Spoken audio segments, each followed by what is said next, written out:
आइए क्लास 10 अब पढ़ते हैं नागार्जुन द्वारा रचित दूसरी कविता फसल, जिसमें कवि ने फसल के बारे में बताया है।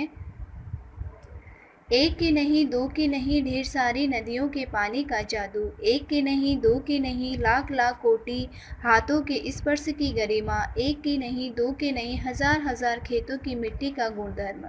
यहाँ जो है प्रस्तुत पंक्तियों में कवि ने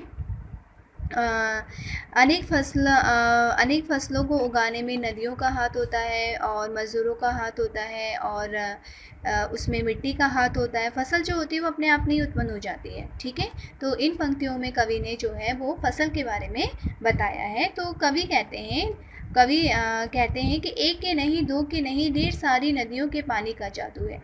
खेतों में जो आप फसल देखते हैं वो अपने आप उत्पन्न नहीं हो जाती, वो अपने आप पैदा नहीं हो जाती है। ठीक है, उसमें एक दो नदियाँ नहीं बल्कि अनेक नदियाँ होती हैं। मतलब हमारे देश में एक नहीं दो नहीं अनेक नदियाँ बहती हैं और उन नदियों के पानी से क्या किया जाता है, फसल की सिंचाई की जाती है। ठीक है, हमारे देश में बहुत सारी नदियाँ बहती हैं, तो एक नहीं दो नहीं अनेक नदियों के पानी से खेतों की सिंचाई की जाती है।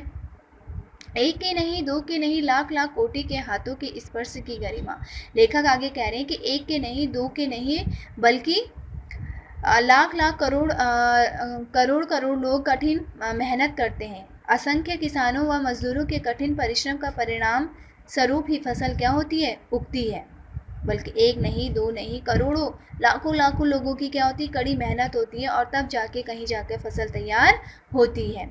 एक के नहीं दो के नहीं हजार हजार खेतों की मिट्टी का गुणधर्म। आगे कह रहे हैं फसल एक दो हाथों की नहीं बल्कि हजार हजार खेतों की मिट्टी के गुणों की महिमा है। मिट्टी की उपजाऊ शक्ति के आधार पर फसल उत्पन्न होती है। इस तरह फसल अपने आप उत्पन्न न होकर नदियों के जल, किसानों की मेहनत और खेतों की अनेक तरह की मिट्टियों का परिणाम होती है। बल्कि उसमें एक ही नदी का पानी नहीं होता, अनेक नदियों के पानी से उसकी सिंचाई की जाती है और करोड़ों लोगों की मेहनत होती है और बहुत सारी मिट्टियों का क्या होता है, गुण धर्म होता है, तब जाकर फसल तैयार की जाती है। दूसरी कविता पढ़ते हैं। फसल क्या है, और तो कुछ नहीं है, वह नदियों के पानी का जादू है, वह हाथों के स्पर्श की महिमा है, भूरी काली संदीली मिट्टी का गुण धर्म है, रूपांतर है सूरज की किरणों का, सिमटा हुआ संकोच है हवा की थिरकन का। अब यहाँ इन पंक्तियों में कवि अपने आप से प्रश्न पूछता है कि फसल क्या है। फसल क्या है, अपने आप से प्रश्न पूछता है कि फसल क्या है। इस प्रश्न का उत्तर अपने आप देते हुए कवि कहता है कि और तो कुछ नहीं, बहुत नदियों के पानी का जादू। जो फसल है वो कुछ नहीं है बल्कि बहुत सारी जो नदियाँ बहती हैं हमारे देश में, उनका क्या है, जादू है, जिससे कि वो फसल तैयार की जाती है। वह हाथों के स्पर्श की महिमा है, जो करोड़ों लोग मेहनत से फसल को उगाते हैं, ठीक है, उसकी रक्षा करते हैं, तो वो क्या है, उनके हाथों के स्पर्श की महिमा है। भूरी काली संदीली मिट्टी का गुण धर्म है।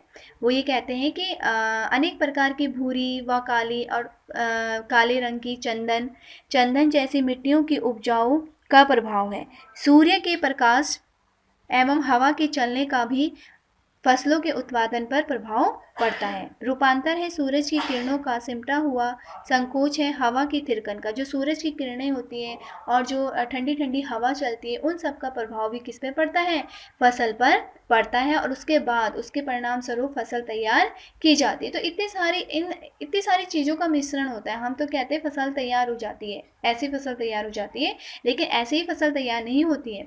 ठीक है, तो इसलिए कवि क्या करता है, प्रश्न करता है कि फसल क्या है, और फिर प्रश्न करते हुए उसका उत्तर भी देता है। वह तो कुछ नहीं है, वो तो क्या है, नदियों के पानी का जादू है, करोड़ों लोगों की मेहनत की महिमा है। ठीक है, और जो काली पीली मिट्टी है उनका क्या है, प्रभाव है, और सूरज की किरणों का प्रभाव है, और हवा जो चलती है उसका भी प्रभाव जो है वो फसल पर पड़ता है, और उसके बाद ही खेतों में फसल तैयार की जाती है।